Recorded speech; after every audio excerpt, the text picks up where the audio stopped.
So we're going to talk a lot about North Macedonia and what you're doing there. But before we do, I do want to back up a little bit. Let's get to know you both a little bit. Tell us about your family, and I'm curious to know how you both met because I do not know this Uh, story. Hmm. this was yours. Well, let's see. I grew up outside of Philadelphia, Pennsylvania, in Westchester, PA, and went to college in Philadelphia, and then medical school at Philadelphia College of Osteopathic Medicine, where I met my husband. We were both in the same medical school class. We were friends for the first 2 years, and then we start dating in the third and fourth year, and got married after we finished our internship in 1986. And I was ready, Nathaniel, to get married right out of the gate when we went to do our internship. And Maureen said, No, we're not getting married and graduating from medical school at the same time. So, business first, romance second. So Yes. we finished our internships in Michigan and then came back to Pennsylvania, did our residencies in Danville in the middle of the state Geisinger system. And then from there, we moved up to Plattsburgh, New York, and started Mhm. our careers up there in Plattsburgh. And that's where we started to have babies. mhm. So I'm a pediatrician, maybe I should say, in Tim's in family medicine and also addiction medicine. And we had two children, Connor and Avery, in Plattsburgh, New York. Then we moved back to the Pittsburgh area, Latrobe, and had our youngest, Evan. So, Yeah. Our medical practices have included upstate New York and then mostly in the Pittsburgh area. And we moved along in our careers with different groups and got additional certification. Maureen will probably leave it out, but she's also certified as a culinary medicine physician, which is worth talking about a little bit. Yeah, okay. I'm very curious now, so you have to tell us a little bit more about what that entails. well, culinary medicine is just a certification you can get. You take a course and you do some coursework, and a test and all that. But it's the idea of it is that uh, food is medicine, right? So it's teaching things about food that we really don't learn in medical school very well. We don't learn about nutrition and things like that. So it's actually very uh, well studied. It presents all the really good studies regarding health and food and how you can help your patients with diabetes or hypertension or numerous diseases just if they choose the right food. So I think a lot of us know that already, maybe intuitively, but the point of this culinary medicine certification was really specifically to teach doctors, medical students how to cook and how to teach their patients how to do that. So Mm. that's really where it was helpful for me. I was able to use recipes or point my patients to good websites that were reliable information. So Yeah. it was a nice it was a fun certification to get for me. Yeah. And it was fun for me because as she trained, she had to cook. So I got to eat all of her recipes. It was awesome. Yeah, that's what I call a win-win. Well, that's Got good. it. I famously everybody who knows me knows I have a terrible diet, so I could probably benefit a lot from your expertise, Oh. Dr. Maureen. Great. We'll set up an appointment and we'll give you a deal. But I have to say, this is we're recording this on January 16th. I've been doing a lot better with my New Year's resolution and my diet and my eating this year, so I'm making progress little by little. Great. We're taking steps. Yeah. We'll check in another month and see if you're still on track. Right, right. We're 2 weeks in, so Yeah, that's too good. too early to celebrate just yet.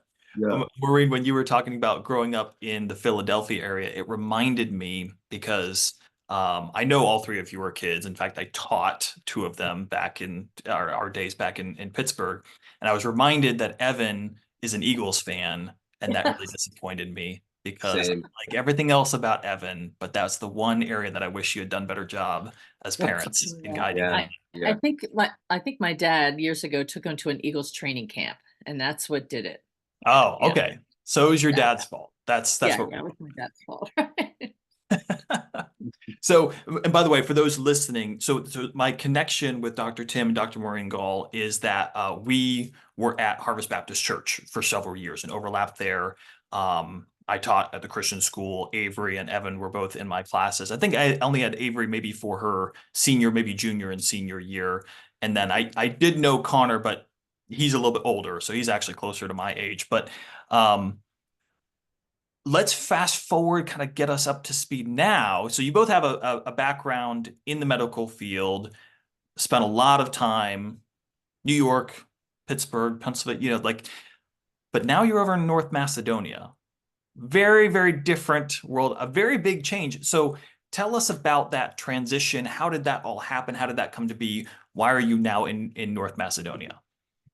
Yeah, well, it's we had some plans as the kids got older, Hmm. and we were able to get them through college, at least a good start. We thought about what would we do whenever we would slow down in the medical work. And then we talked about maybe doing a medical mission. Maureen spent a little bit of time in Haiti, Hmm. and that was an experience that kind of pointed us in a new direction, not actually taking care of patients, but is there another option in a different place? And so we got a magazine from the Christian Medical and Dental Association, and the magazine had a cover, and it said on the cover, "Come to Macedonia," and then an article about the Ministry of Health there sponsoring American physicians to come and teach in Macedonia. So we took him up on it. We went and took a journey.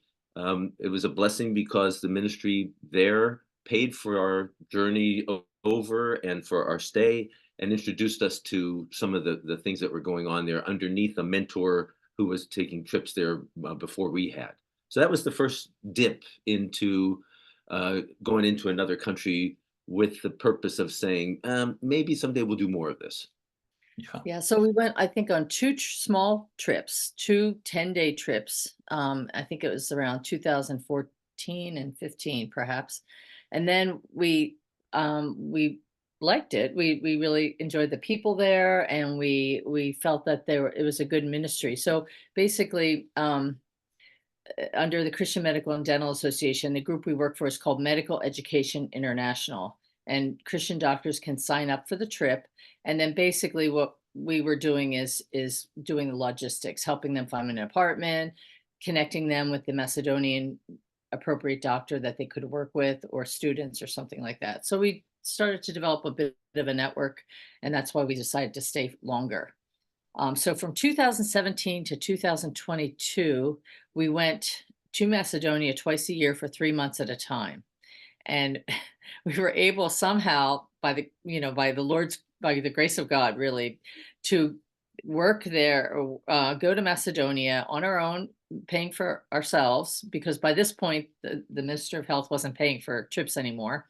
And then coming back and working for 3 months in our practices, and earning money. So basically, our income for those years was cut in half. Mm. Um, um, Which gave a little bit of a consternation for Maureen, especially. And so that's there's many cool blessings and steps along the way. We can get into it if you wish, but God was in it for sure. Yeah. I have so many questions. First of all, let's help those listening. North Macedonia, for those not Uh, uh, familiar with their good point. European geography, where is North Macedonia? It's definitely not Madagascar. A lot of people think it's the same place. It's right above Greece and near Albania and Bulgaria and on Serbia. Serbia. So it's Yeah. a Balkans region. It's southeastern Europe. Right. So many people, of course, most people have never been there, and most people have no context. Like, how would you describe North Macedonia? Like, what would, to give people a context, if somebody's like, hey, I would like to visit, what should they Yeah, expect going there? that's cool. Good Um, question. yeah, it's part of the former Yugoslavia. It was a communist country. In 1991, it gained independence. So now it's a independent, I think, democratic um, city place. It's a beautiful country. It's very mountainous. The city Skopje, where we live in, is in the valley, and there's a river in it. But it's a very mountainous country, very beautiful. A lot of wilderness. There's a beautiful in the south of Macedonia is a Lake Ohrid, and it's a beautiful lake that borders Macedonia and Albania, and it's just a beautiful, beautiful old city with, like they say, 365 churches. So that's really the crown jewel of the country. It's the most beautiful place, but there's many other beautiful places there. Yeah, there's still some village life. You know, there a lot of the people have now moved into the capital, which is Skopje. So it's a growing city in a way, but it's taking away from the villages, which is where, for hundreds and thousands of years, people have been there. It was under Ottoman Empire for almost 500 years. So there's a lot of Turkish influence still. And if you read history books about the Balkans, it depends on who you read as to who actually is um, owns what property and who belongs to who. It's a real mishmash of peoples, including Muslims, Orthodox, Romanians. It's Just Roma. Oh, and Roma, yeah, Roma, a big lot of population of Roma Roma. as well. What's the cost of living like Ah. comparatively? That's part of why this works. It's when we first started going, I would say it was half of that of the United States.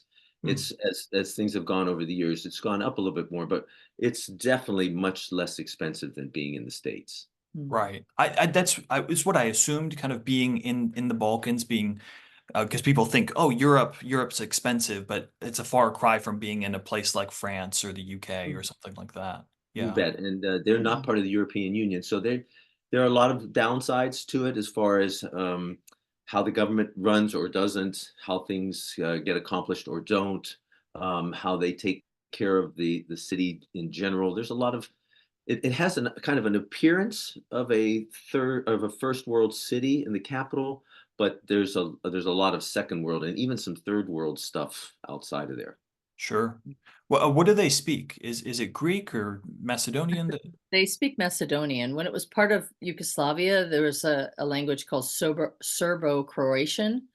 So Serbian and Croatian are similar, but they have their own language, and they've maintained that for many, many years, many thousands of years. Yeah, although about a quarter of the population or more is Albanian, so they speak Albanian, and that's the Muslim portion. There are some Christian Albanians, but you can have three languages generally. Most of the young people under 50 are speaking English very, very well, which makes it good for us because our work, we don't have to do translation. Right. I was going to say I would figure there's enough people that speak English that make it such that it's not a huge obstacle. Tell me about your time, like your time over there, your day to day. Like, what are you doing there in North Macedonia? What does that look like on a kind of on a regular day, so to speak?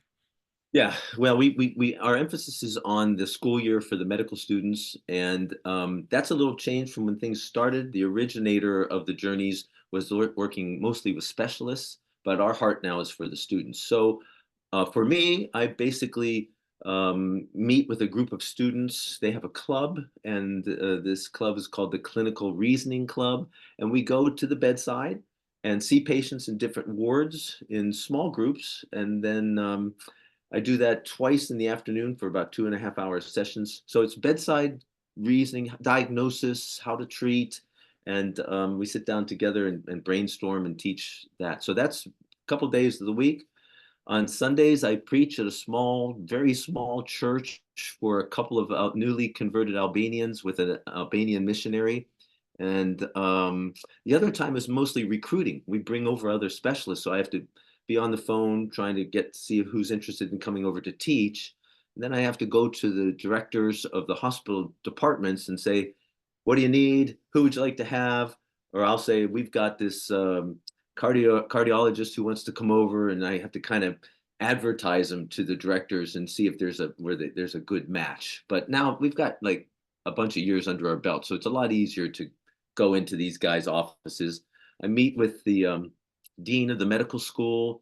I spend some time with the minister of health and try to form memorandums of understanding so that we can grow and expand the teaching opportunities there.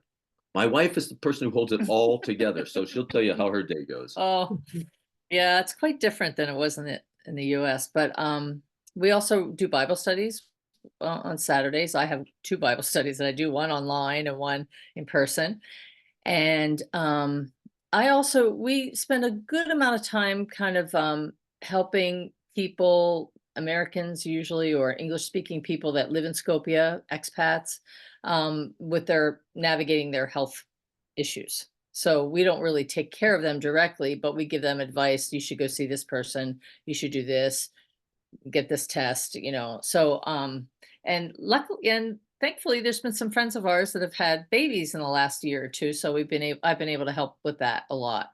I'm actually trying to start a little pediatric consulting service so that I can I spent 30 some years just giving advice in the pediatric office with never enough time to tell them everything I wanted to. So now I have time and I can spend an hour with somebody teaching them how to, I don't know, toilet train their child or do whatever, any parenting advice, not really direct medical care, not giving medicines or anything like that. But Yeah, we're not licensed in the country. We don't provide direct care.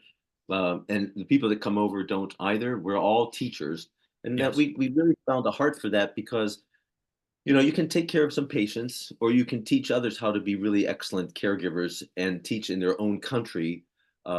Unfortunately, there's a big migration into Western Europe from most of the Eastern European countries. mm, So that was discouraging for a while. But now we just figure, hey, if we can get them to be good, confident physicians, then they'll be good, confident physicians wherever they go. Sure. So you went from a lot, because a lot of people have done a missions trip, medical missions or what mhm. have you. But you did the missions trip and then you decided to move at a time in your life when most people are kind of getting ready to throw it into neutral. Kids are out of the house. They're either in school or out of school and starting their own career. That's a time where most people kind of thinking, all right, time to wind it down, take it a little bit easier, do some of the things that we enjoy. And it seems like you decide, no, we're just going to kick it into fifth gear. Yeah, yeah. Stop. You might change our minds right here. How did you know? How did you know that that was the right decision for you to make that transition and make that leap? Yeah, I'll start and then you just toss in. I think there was a couple things from my perspective. It was kind of Mm, I won't use the word signs from the Lord, but there were things that happened that accelerated our interest and helped us understand that we could do it. So Mhm. first of mm, all, we were able to go to a half a year schedule in the United States, right? So we had bosses, we had directors who gave us the freedom to work for 3 months and then go over there for 3 months. And I got a chance to work as a faculty member in a family medicine training program, and they needed somebody who had global experience and part time.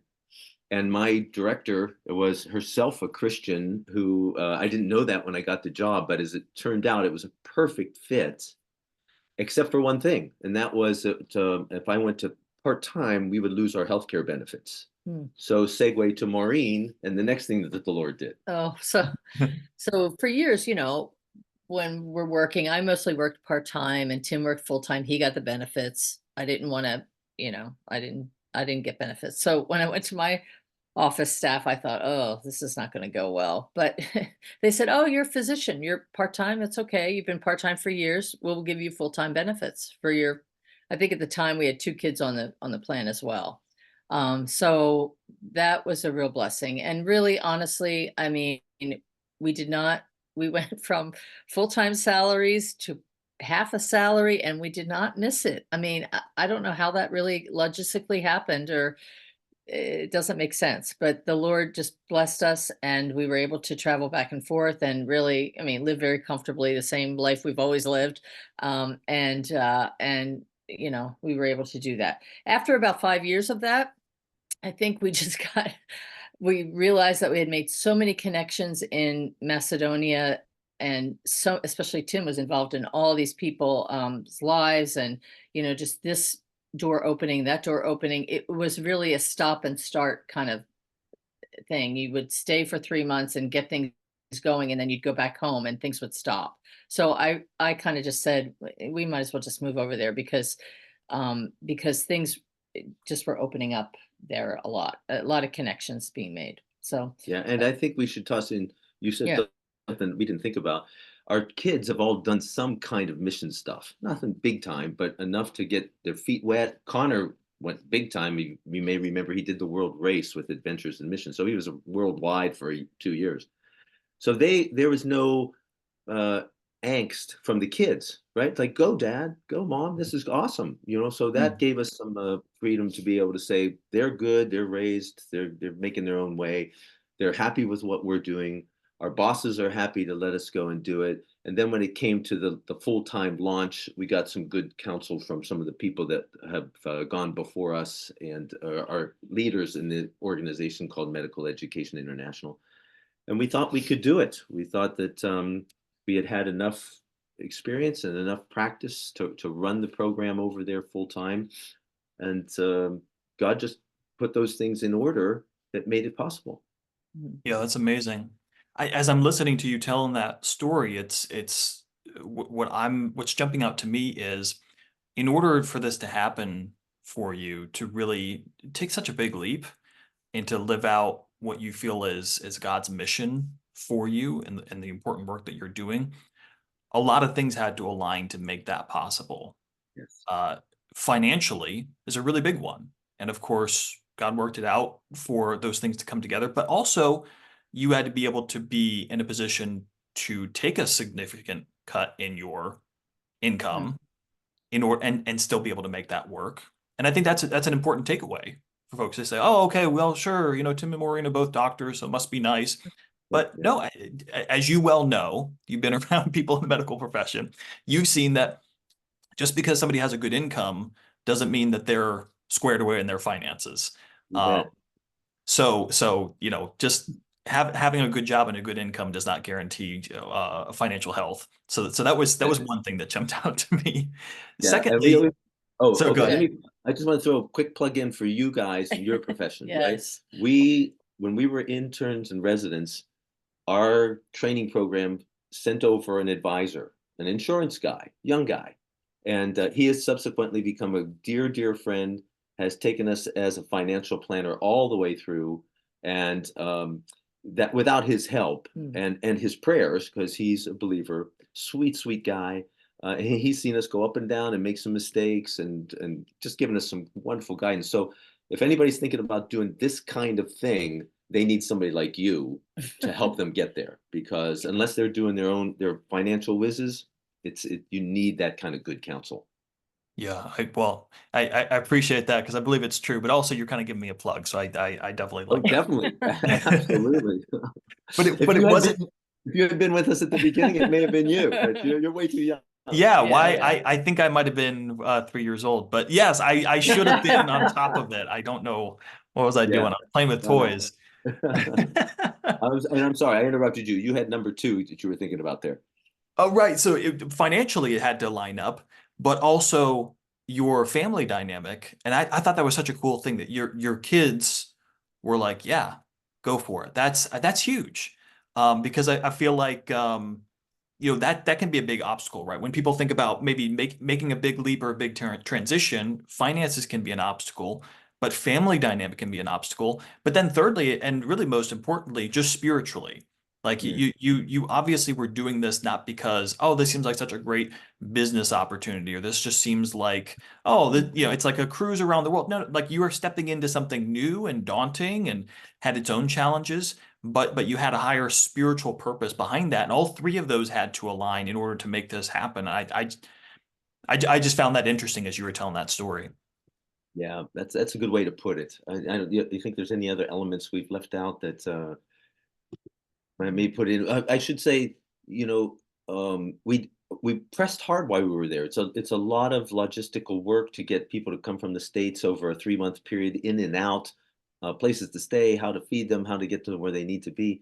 So we really didn't make vacation out of it. Not until this Yeah. last year or so have we been able to explore a little bit more of the region and have that freedom to do that, because we now have Yeah. organized ourselves a little bit better. Yeah. So now we have a whole year of people can kind of come and go whenever they want to, a little more freely. So we do have some free time now, which is nice. So we have explored a little bit of Europe, and that's been fun. we've made some trips to other Balkan countries, and made some friends around the area a bit so that we can visit them a lot. And honestly, one of the things that's amazing is the people that we have met that are, Christian workers in these countries, that not necessarily medical workers, but people that have other ministries going on and businesses and things like that.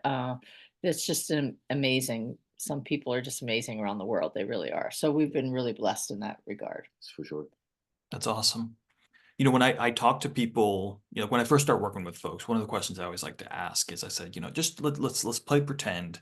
Let's imagine that money is not an obstacle. Yeah, that's Like a good you question. won the lottery, you never have to worry about money ever again. Yeah. What would you do? Describe your day to me, kind of paint that picture of what your ideal life would look like. I would venture to say, I'm going out on a limb here, that if 30 years ago I had asked you this question, you probably wouldn't have said, we're going to move to North Macedonia and we're going to No, you're right. train and we're going to, You're all right. it wouldn't have been on your radar at all. Yeah. Yeah. What do you think has changed in that time period that has led you to this moment? Like, what about your way of thinking or your values, has changed over the years to lead you to where you are now? It may have been your dad had said this or somebody, but whenever your gifting meets a need, that's where you find you're in God's will. So for me, I was not a teacher per se, but when I got the opportunity to teach, that really was a passion that was not known to me. That came to the surface. And then when I could teach in Macedonia, and they needed better teaching, they still do. That giftedness meeting that need. So for me, lots. I don't know if you hear this sometimes, but oh, you're in missions. It must be so difficult. We kind of are hybrid missionaries. We went over there to teach medicine and bring Jesus along, and now we're learning a bit more about how to where the emphasis is shifting towards where are these young people's lives spiritually. For me, it became the perfect fit.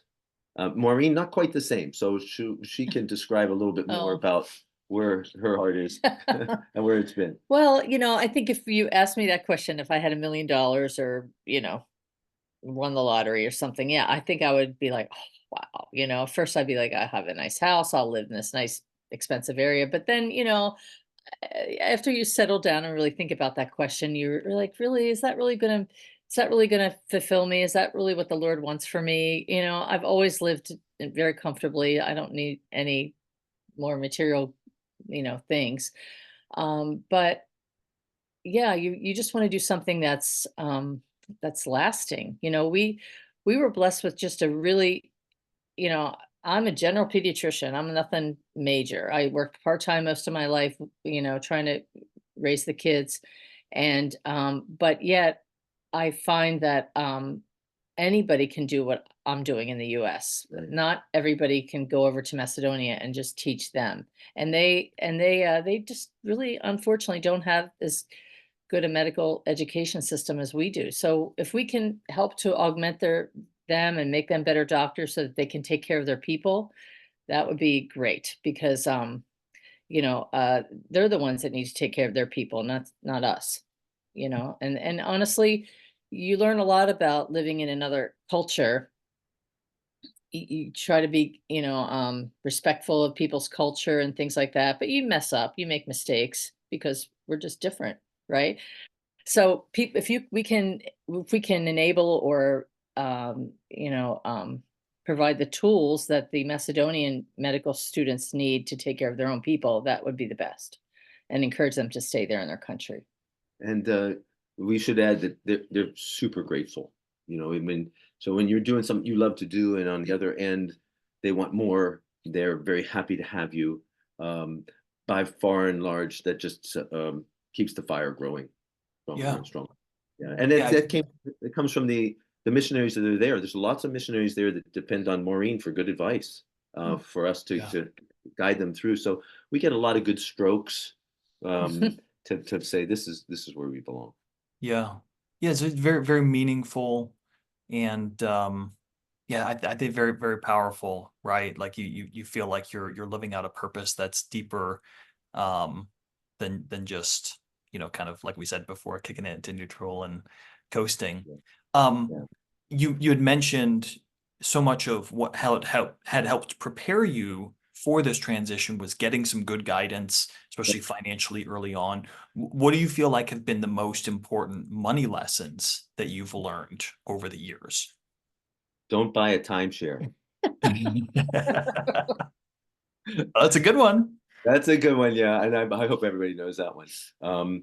We talked a little bit about this. I think one was making sure that we kept debt to a minimum and reduce debt, get as out of debt as quickly as possible.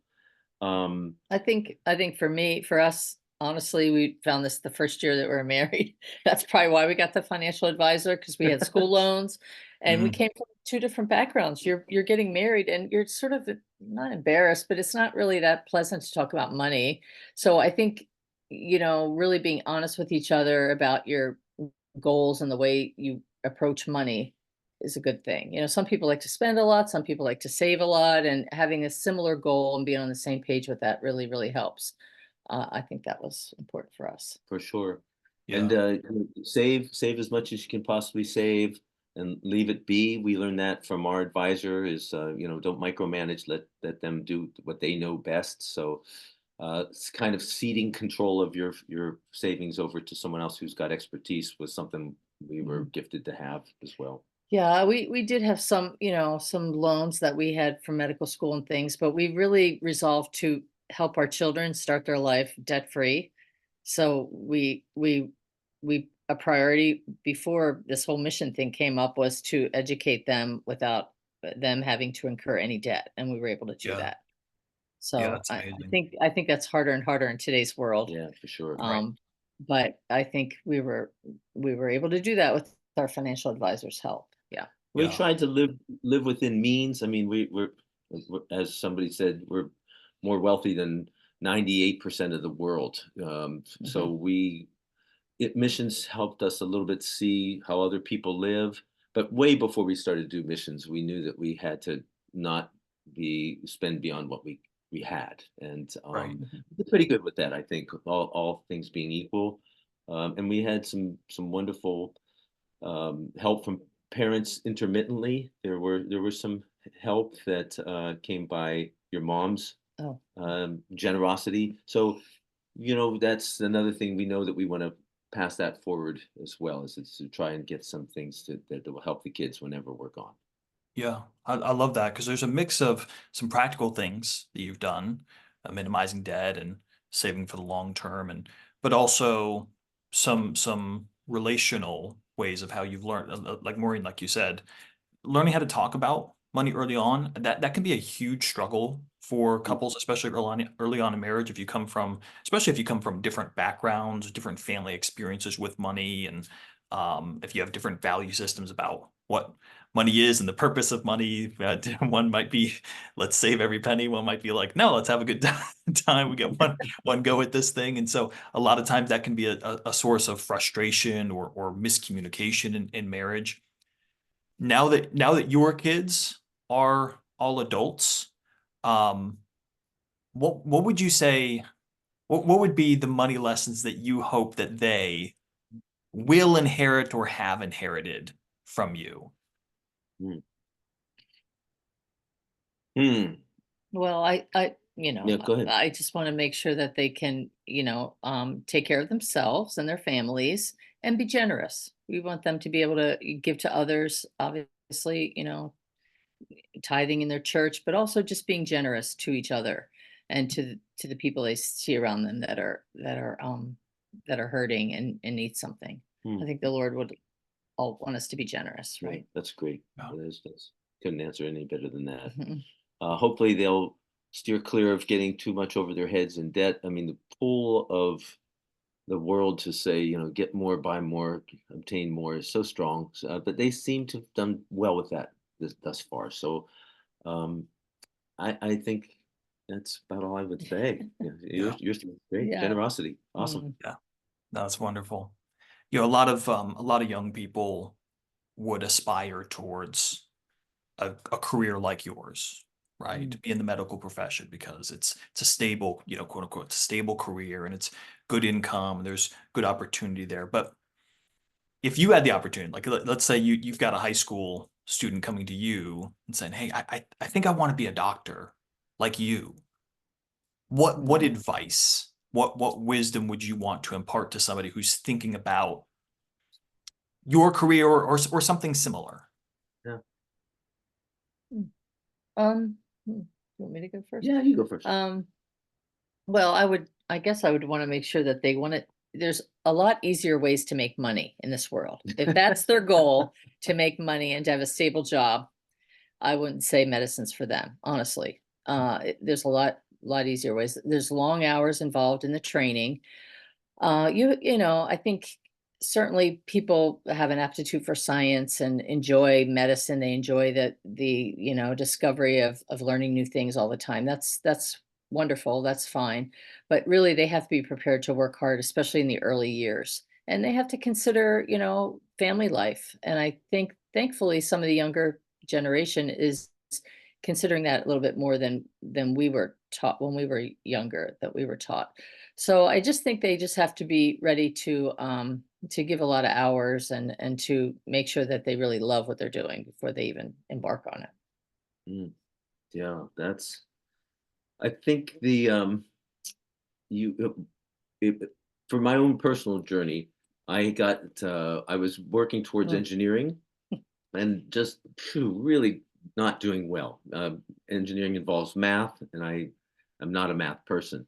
And my dad was a really, I was talking about my struggles, and he actually sent me to what was called a um, occupational psychologist. So the guy gave me a bunch of tests, blah, blah, blah, and then said at the end, "What are you studying right now?" And I said, "Engineering." And he goes, "You know what, man? That's the worst thing you could have chosen. The testing says you should be a physician," which I had never told anyone was a deep desire. Hmm. So that counsel helped me decide that this was a place that I wanted to be. So once I got on that track, it didn't matter how hard it was or what it was. It was what in my heart, I want to do. So if, my advice to young people would be, get some good counsel. Make sure somebody helps you understand what is your driving passion, your why, so to speak, and Yeah. then follow it, because it's going to be hard, but on the other side, it's super mm, rewarding to help people get better. So I think that's what I'd say. hmm, Yeah.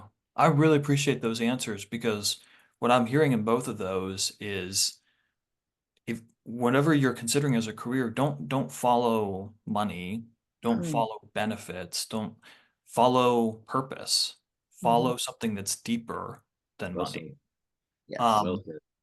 and I told you this privately, and I want to say this on the podcast as well. The reason that I'm so glad to have this conversation with you is that because I feel like you're great living examples of what I try to come back to very often, both in my work with clients, but also just in the content that I put out, which is constantly coming back to this idea of, you've got to align how you're using your money with your purpose. And you came to a very interesting fork in the road where you made a decision that a lot of people would look at and be like, wow, that's crazy. I don't know if I would ever do something like that. I don't know if I could ever do something like that. But I'm hoping, if you're listening to this, you'll think about Tim and Maureen Gaul and what they've done and what they've chosen and how they've been very purposeful in these decisions. And you'll think to yourself, okay, why is money important to me? What is the purpose that money is supporting me to be able to live out in this world? And I think a lot of us, we get in our routines. Maybe we have a comfortable job, a comfortable routine. We have a nice house, and we go to, you know, the restaurants and the stores that we like, and but we're not really taking time to think about what it's all for, and what the greater purpose is. And, you know, one day when we're gone, what will it all have been for? You Mm. know, and we just all have to ask ourselves those questions from time to time. So I really appreciate your time, your honesty, just your deep reflection to have this conversation. Before we wrap up, could you is there any way that people can support or learn more about what you're doing in North Macedonia? Really anything that you can share on that. I would love for people to know more about it. Well, you want to say? Yeah, sure. Well, if they were interested in a trip, a medical education trip, if they're a nurse or a doctor or a physical therapist or someone, they can look on the CMDA website, Medical Education International. International. Yeah, just look up Medical Educational International. It's a subsidiary part of Christian Medical and Dental Association. And also we have a sending organization called the Christian Health Service Corps. And that website is healthservicecorps.org. And they can read about us on there if they'd like to. Yeah, and you can support us in the way we are always looking for people who are interested in teaching in the healthcare profession. So most of our pool is from the Christian Medical and Dental Association, but we're looking for Christian physicians, nurses, occupational therapists, did I say nurses? Anybody in the field who would like to come and teach people in the Balkan region, contact us through our email or whatever, and we can leave that and send that to you a little bit later. But the best support we could have is prayer, of course. We are very, very blessed to be able to have a bunch of people praying for us, and that's not the easiest field to bring Jesus into. So the prayer would be that there would be open hearts and spirits to Jesus in their life. I think that would be our asks. Yes, that's amazing. I'm going to share those links in the description. I really hope that this conversation will make that connection point, that there'll be some folks that hear your story that match up with exactly those needs and will get in contact with you. Thank you both so much for your time today. Really, really appreciate the conversation and so glad to talk with you again.